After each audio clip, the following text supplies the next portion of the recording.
This is going to be Corey, who's calling from here in the U.S., and you want to know why we don't have the conviction to take a stand on whether a God exists? Yeah. Does that sound about right? Did you want to expound on that at all, or your thoughts, or do you just want to answer? First I just want to tell you that I agree with everything you said about the girl that didn't stand for the Pledge of Allegiance, and I support people's right.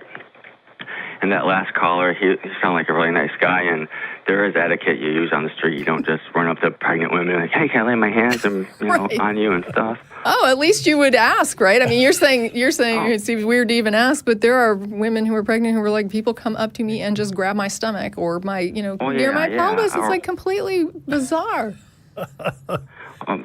But I support that girl's right to not stand. And Colin Kaepernick, there's a big controversy. I support him, but I also support people's right to believe in God in our country. Well, sure. I don't think that we're against people's right to believe in a God. But why wouldn't you be? Why wouldn't I be against your right to believe a thing? Well, first of all, it wouldn't matter if I was against it because I can't control what people believe, so it would be a useless thing to be against. But you think I'm dishonest for holding a religious conviction? Whoa, no, I don't think you're dishonest. Why would you say that? Why wouldn't you think I'm dishonest if I can't prove that my God exists? Because if you believe it, you don't have to believe things for good reasons. Yeah, but I'm forcing my agenda, like, on the country. Like, I want abortion. Right, but outlawed. here, whoa, hold on. You're asking why I don't think you're dishonest. Yeah. If you believe it, then you're not being dishonest. You don't have to be right? If a person believes what they're saying, they're not being dishonest, even if they're wrong. Would you agree at least with that?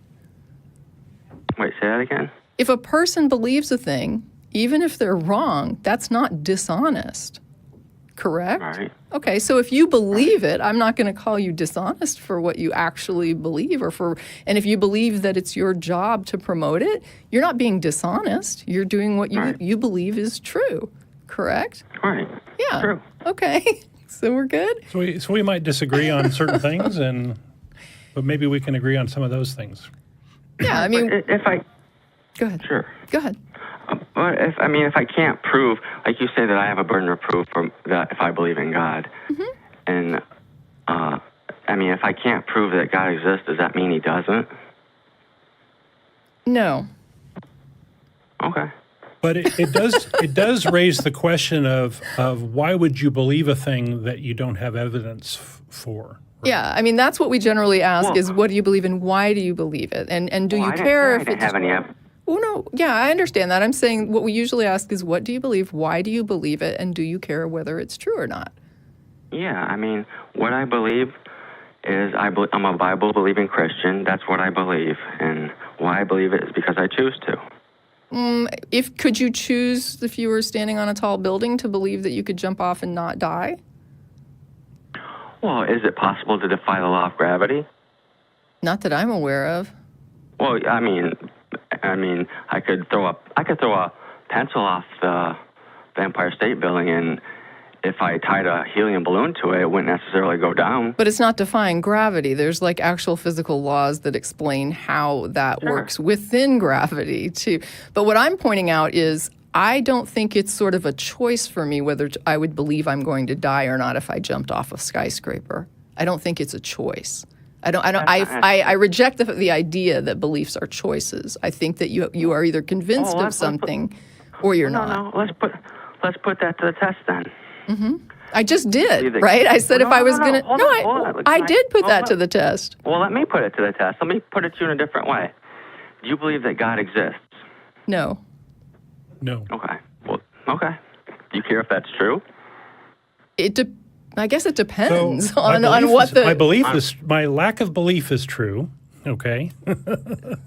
I'm conveying my mental state accurately. I wouldn't know if it mattered whether it was true or not until I understood, I guess, the claims being made. So we've been doing this show 20 some odd years, and we're always asking for evidence for for God, and I have yet to hear anything very compelling. But yes, if you may be the guy. If I'm wrong about a thing, I would want to be corrected if that's what you're asking. Yeah. Yeah. Okay.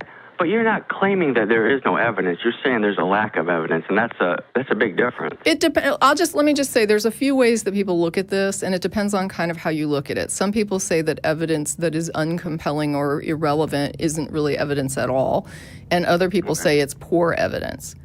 So if it depends on how you look at it, there's some people who would say it is evidence, but it's not very compelling evidence. And other people would say non-compelling evidence is... But we don't go out of our way trying to promote unicorns, right? Or people don't do that. Well, no, hold on. If you're appealing to a claim that unicorns exist, I'd say you lack credibility.